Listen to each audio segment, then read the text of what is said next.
Eu acreditava que estava fazendo a coisa certa.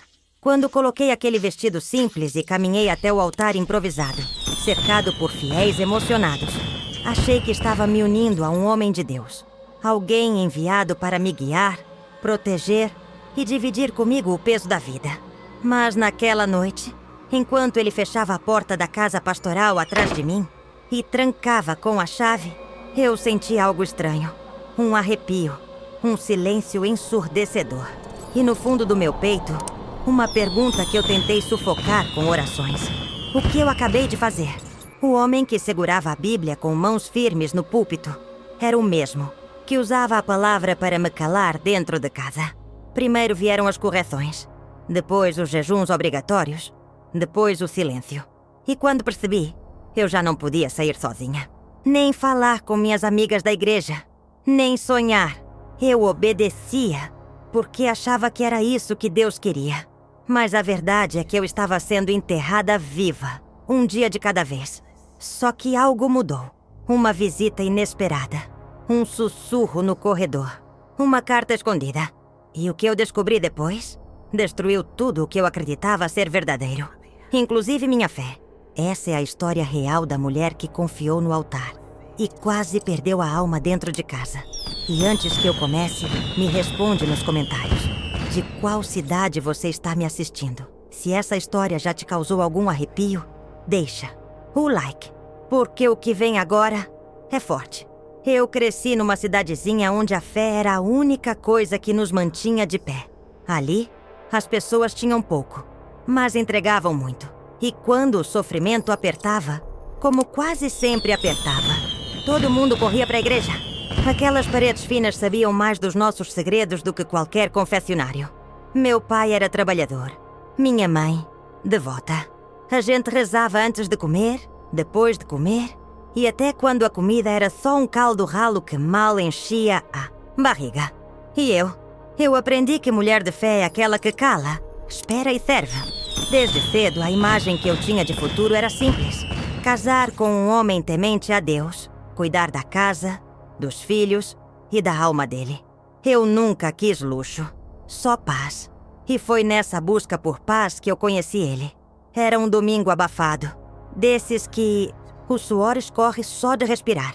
A igreja estava lotada porque iam apresentar o novo pastor da congregação. Ele entrou pela porta com um terno claro, sorriso sereno e voz grave que arrepiava até os bancos de madeira. O povo dizia que ele vinha de longe, que tinha estudado fora, que era homem de palavra, daqueles que jejuavam por dias e recebiam revelações. E quando ele começou a pregar, até as crianças pararam de se mexer. Falava bonito, com autoridade, como se Deus tivesse entregado a ele um pedaço do céu. Eu, sentada no segundo banco, senti meu coração acelerar. Não era paixão, era medo, fascínio, eu não sei, mas algo ali me puxava. Depois do culto, ele veio me cumprimentar. Disse que meu rosto trazia graça. Eu baixei os olhos, mas por dentro, fiquei em pedaços. Nos meses que seguiram, ele se aproximou de mim como quem planta aos poucos. Primeiro elogios discretos, depois conselhos espirituais e, por fim, convites para reuniões particulares de oração. Minha mãe achava tudo uma bênção. Um homem, assim, minha filha, é resposta de oração. Ele era sempre gentil em público, sempre sorridente, sempre com a Bíblia na mão. Mas em casa, quando a gente casou, num culto cheio de louvor e lágrima, ele apertou minha mão com força demais. Eu senti. Na lua de mel, ele dizia que o corpo da mulher precisava morrer pro mundo e viver pro marido. Eu achei que era devoção. Eu queria agradar. Queria fazer tudo certo. Mas as noites eram longas e frias, mesmo quando ele estava ali do lado. A primeira vez que ele me impediu de sair sozinha foi sutil. Não é seguro, minha flor. Mulher de pastor tem que ser discreta. Depois, proibiu que eu falasse com minhas antigas amigas da igreja. Muita conversa mundana contamina o espírito. Logo depois, pediu que eu usasse roupas longas até dentro de casa. Temos que viver em santidade até no silêncio. E eu obedecia. Eu dizia para mim mesma, é só uma fase. Ele é rígido, mas é homem de Deus. Até que ele começou a jejuar e me obrigar a jejuar junto. sem me avisar, sem preparo.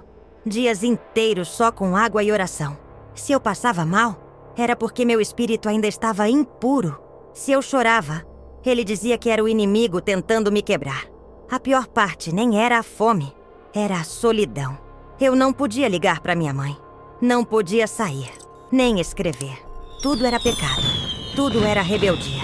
Uma vez, tentei sugerir que a gente viajasse, mesmo que fosse para visitar outra congregação. Ele fechou a porta com força, me olhou nos olhos. Você quer sair do território de proteção? Então vai, mas não volta. Eu dormi com medo naquela noite. Não dele me tocar, mas dele orar contra mim. Sim, eu achava que ele podia fazer isso, me amaldiçoar. Porque quando a fé é mal usada, ela vira corrente invisível. E eu estava acorrentada, dentro da minha própria fé. Um dia, uma irmã da igreja veio até mim escondida, depois de um culto. Você tá bem, irmã? Tem algo no seu olhar que não brilha mais. Eu quis responder, quis gritar, mas só consegui sorrir e dizer: tá tudo nas mãos de Deus. Quando cheguei em casa naquela noite, ele me esperava na sala, sentado, em silêncio. Você andou conversando demais. E naquela noite, ele fez algo que nunca tinha feito antes. Ele ajoelhou e começou a orar contra mim. Eu vi, eu ouvi, cada palavra como uma lâmina. Senhor, quebra esse espírito de rebeldia. Silencia essa mulher. Aquilo foi o estopim. Eu percebi que o homem que eu chamava de meu pastor estava usando a fé como forma de domínio. Levei semanas para criar coragem. Comecei a esconder bilhetes dentro da Bíblia. Pequenas frases para mim mesma. Você ainda existe.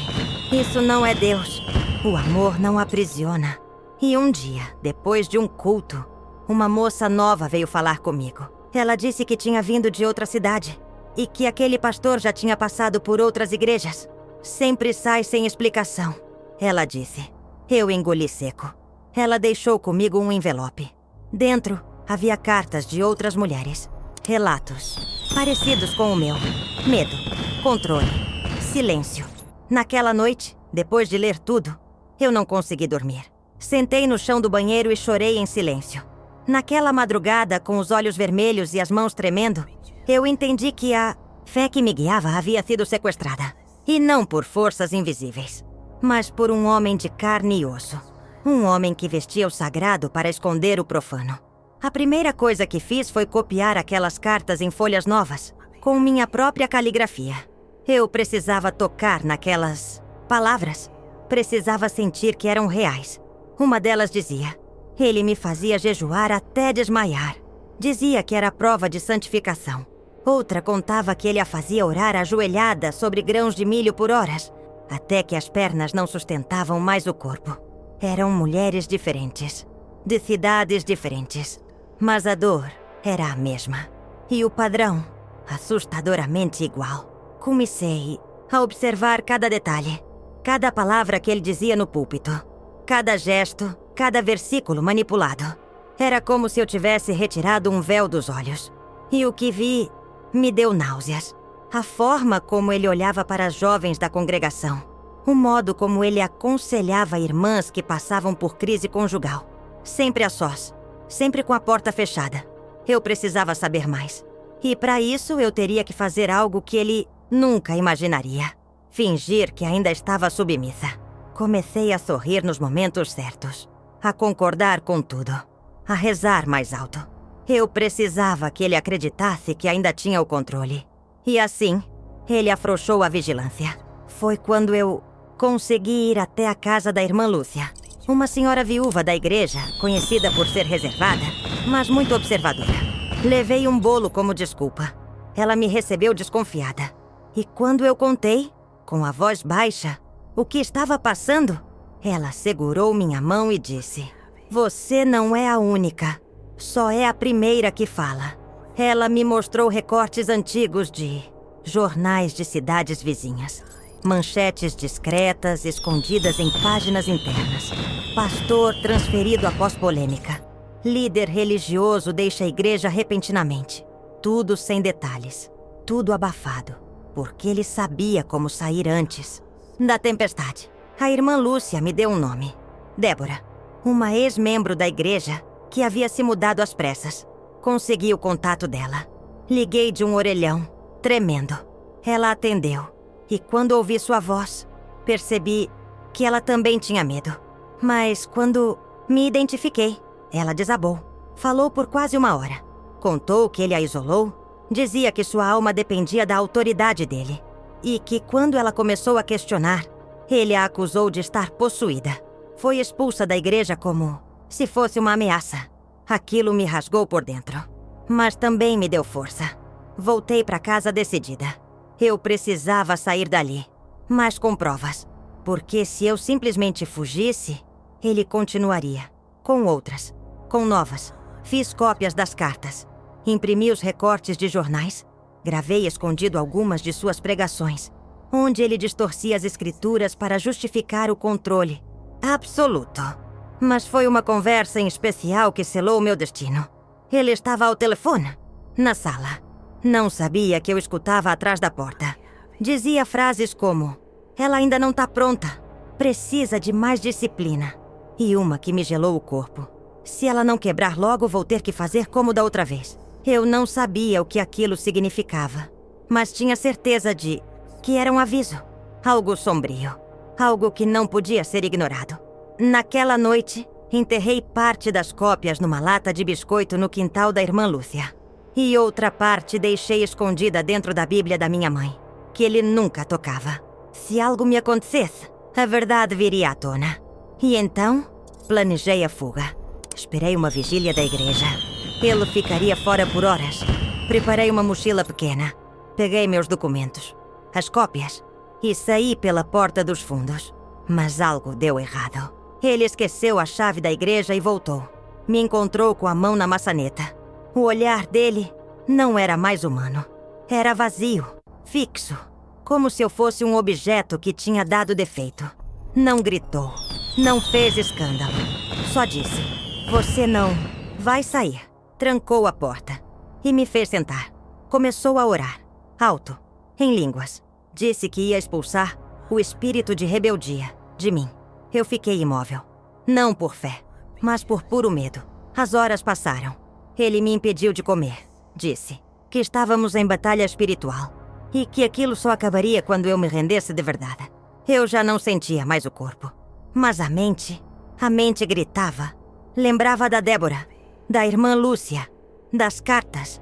E eu sabia, se eu não fizesse algo naquela noite, eu não sairia dali inteira. Ou pior, não sairia.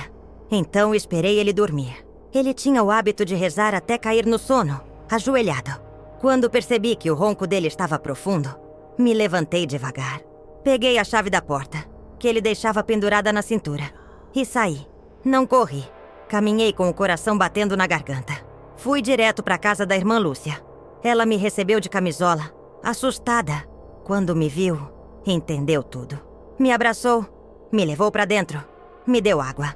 Com as mãos tremendo, liguei para Débora de novo. E juntas, tomamos a decisão. No dia seguinte, fomos até a delegacia da cidade vizinha. Contamos tudo. Entregamos as cópias, as gravações, as cartas. A reação do delegado foi de surpresa, mas não de descrença. Ele disse que já tinha ouvido coisas estranhas sobre aquele pastor e que agora tinha elementos para investigar. Enquanto isso, fiquei escondida. Por dias, com medo de ele aparecer, com medo de ele descobrir onde eu estava. Mas também com uma força dentro de mim que eu nunca tinha sentido antes. Era como se pela primeira vez minha fé estivesse livre. E mesmo com tudo, eu ainda acreditava. Não nele, não na instituição, mas em algo maior. Algo que me dizia: você sobreviveu. Ele foi chamado para prestar depoimento. Negou tudo. Disse que era vítima de perseguição. Mas o dossiê era forte. E as outras mulheres começaram a aparecer. Aos poucos, outras vieram. De longe, de perto. Todas com histórias parecidas. E ele finalmente foi afastado. Não da igreja, mas do cargo. A congregação tentou abafar. Mas a cidade sabia. E eu recomecei. De forma simples. Num lugar onde ninguém me conhecia. Dei aulas. Cuidei de mim. Reaprendi a respirar sem culpa. E, principalmente, reaprendi o que é fé de verdade. Aquela que liberta, que não controla, que acolhe. Mas o que eu descobri anos depois ainda me arrepiaria. Passaram-se 7 anos desde aquela noite em que eu fugi com a alma em pedaços e a coragem pendurada por um fio. 7 anos reconstruindo tudo em silêncio, longe do peso da desconfiança, longe do controle travestido de bênção. Eu já nem tocava mais no assunto. Era como se aquele capítulo tivesse sido escrito em outra vida. Mas o passado, ele não morre. Ele apenas espera. E quando a irmã Lúcia me ligou numa manhã cinzenta, com a voz falhando e um pedido simples: "Você precisa vir até aqui, é importante." Meu estômago virou. Eu não pensei 2 vezes. Peguei o ônibus, sentei no último banco e viajei em silêncio, encarando a janela como quem tenta adivinhar o que vem depois da neblina. Cheguei perto do fim da tarde. A cidade parecia a mesma, mas algo no ar estava diferente, mais denso, mais pesado. A irmã Lúcia me recebeu com os olhos marejados e me entregou um envelope. Veio para mim, mas era para você. Era um pacote pardo, sem remetente. Dentro, uma carta escrita à mão e uma cópia da certidão de nascimento de uma menina chamada Rebeca. O nome da mãe, Débora. O nome do pai, o nome dele. Meu corpo congelou. As mãos suavam.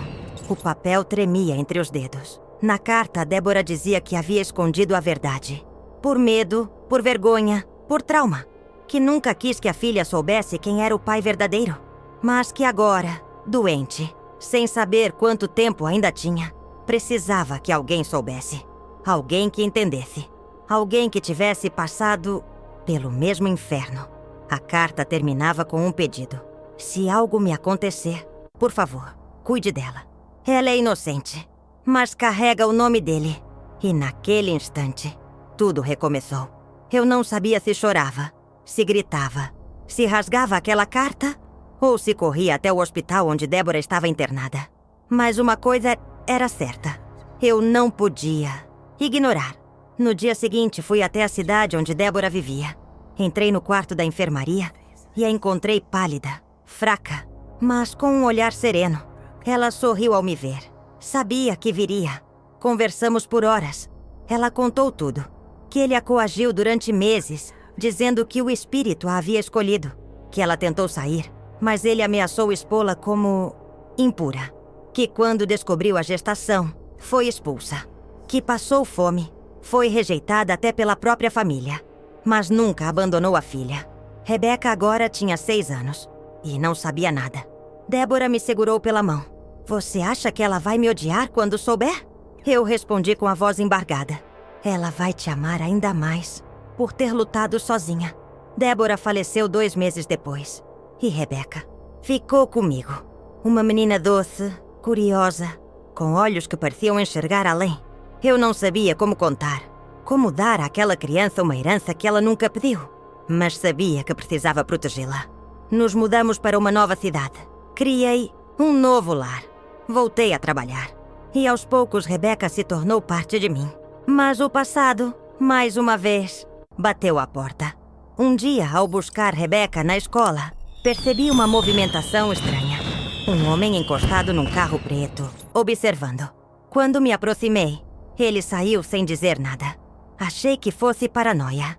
Mas, nos dias seguintes ele voltou. Sempre distante, sempre calado. Até que um bilhete chegou à caixa de correio. Ela é minha filha também. Sem assinatura, sem explicação. Apenas isso. E o desespero retornou como uma tempestade. Fui à polícia. Registrei boletim. Mas sem provas. Era só uma suspeita. Contratei um advogado. Fizemos o possível para proteger Rebeca. E ainda assim, o medo não me deixava dormir.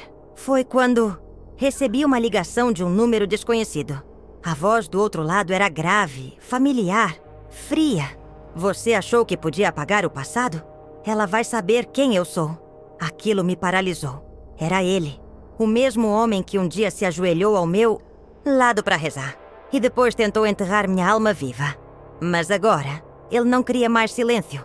Ele queria poder, queria controle, queria ser reconhecido como pai. E ameaçava lutar por isso. Comecei a gravar tudo. As ligações, os bilhetes, as conversas. E junto com o advogado entrei com uma medida protetiva. Foi uma batalha judicial longa, cheia de idas e vindas, tentativas de intimidação e mentiras descaradas.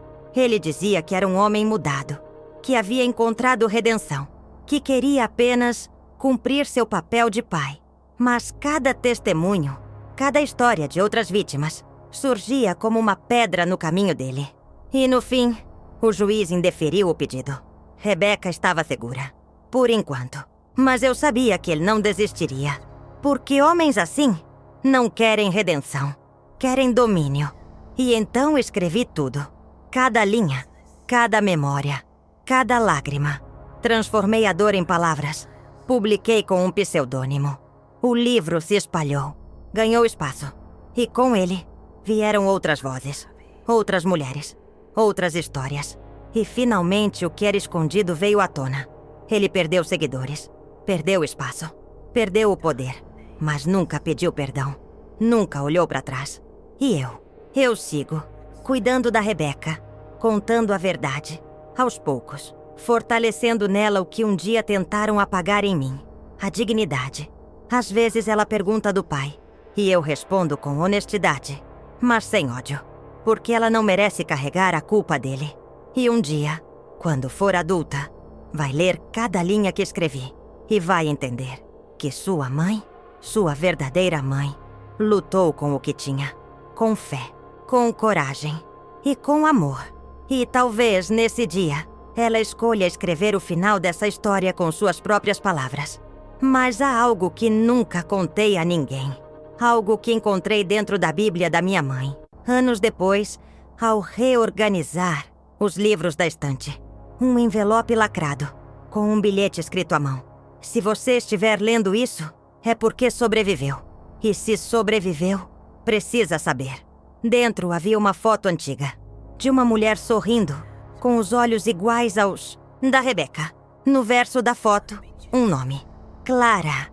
E a data, 1983. Antes mesmo de eu nascer. Ainda não sei quem ela é, ou quem ela foi. Mas algo me diz que essa história ainda não acabou.